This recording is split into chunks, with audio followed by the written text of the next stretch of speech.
Hello and welcome to the WriteCome.com podcast, where we help you to make money from your words. Each episode will be sharing tips, tricks, and strategies you can use to make more money from your writing, publishing, and marketing to your fans and audience. Let's get started with your host, Barry J. McDonald.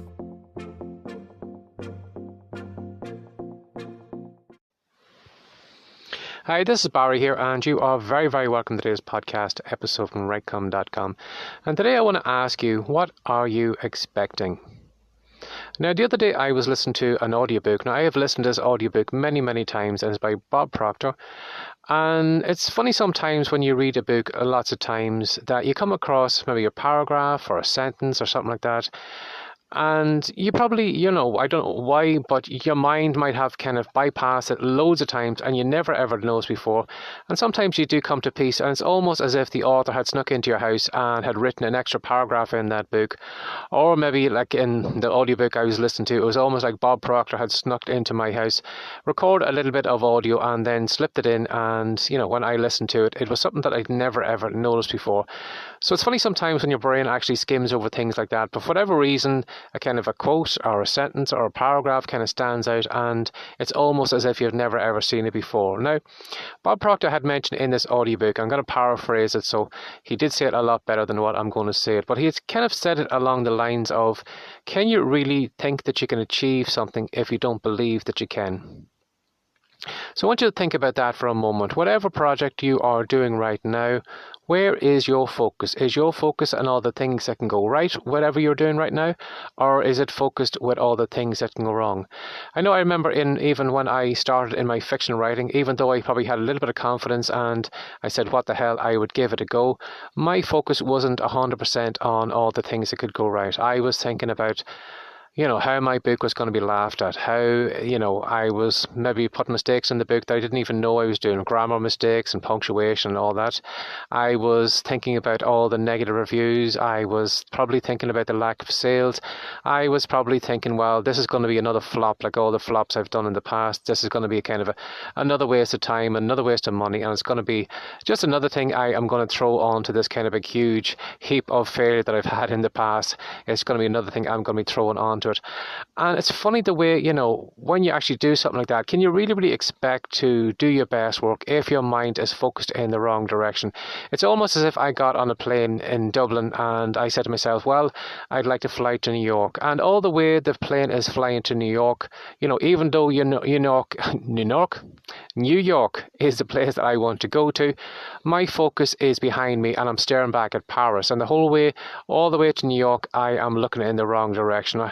How can I really expect to enjoy the flight to New York? How can I really expect or even know when I get there because my attention is somewhere else?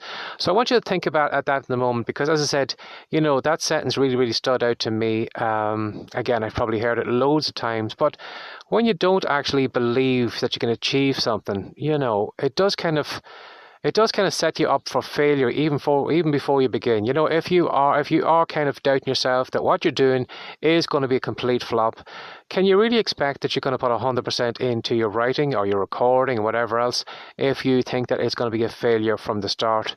You're kind of setting yourself up by failure by focus on the wrong thing. So I want you to think about that, whatever projects you're doing this weekend or whatever, are you giving it 100%? Now, you may feel that you are giving 100%, but where is your focus on? Is your focus on all the good things that could happen?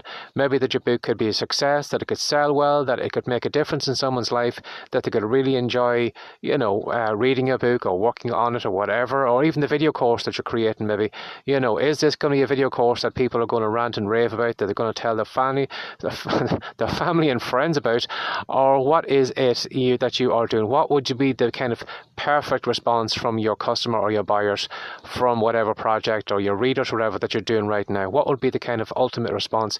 And instead of focusing on all the negative things that could go wrong, nobody's going to buy it, nobody's going to read it, everybody's going to laugh at it, maybe kind of focus your attention on the opposite way instead as you're doing the work. Because as I said, if you are focused on failure, do you really think you are going to do your best writing? Do you really think you are going to put your whole heart and soul into it if you think it's going to be a flop from the very, very beginning? So give that some thought today. As I said, as Bob said in that audiobook, can you really expect to achieve something if you don't believe that it's actually going to work? So as always, if you'd like me to cover something in a podcast episode, or if you just simply like to reach out to me, send an email to barryjmcdonald@gmail.com. Or if you'd like to know what I'm doing right now, you're welcome to head over to Writecom. That's WRITECOME.com. And at the moment, we have a great free report over there, which is called Words to Wealth. And in it, I'm going to show you 10 different ways you can make money from your writing. So if you'd like to head over there, again, if the report is even up there at that stage, and maybe it might have changed on to something else, but we'll see. But if you want to head over to Writecom, you're very welcome to see what I'm doing at the moment. And if you'd like to drop by the Facebook page, again, just do a search for Writecom. You'll find everything on the Facebook page. So as always, whatever you're doing right now, where is your focus? Maybe it's time to turn your focus in the opposite direction and actually give yourself 100% of chance of being successful by kind of putting all your best efforts into it. So as always, thanks for sharing your time again today. Take care and have a great day. Bye-bye. Thanks for joining us today. If you'd like more from the Writecom.com podcast, be sure to subscribe now for more tips, tricks, and ideas you can use to make more money from your words. See you in the next episode.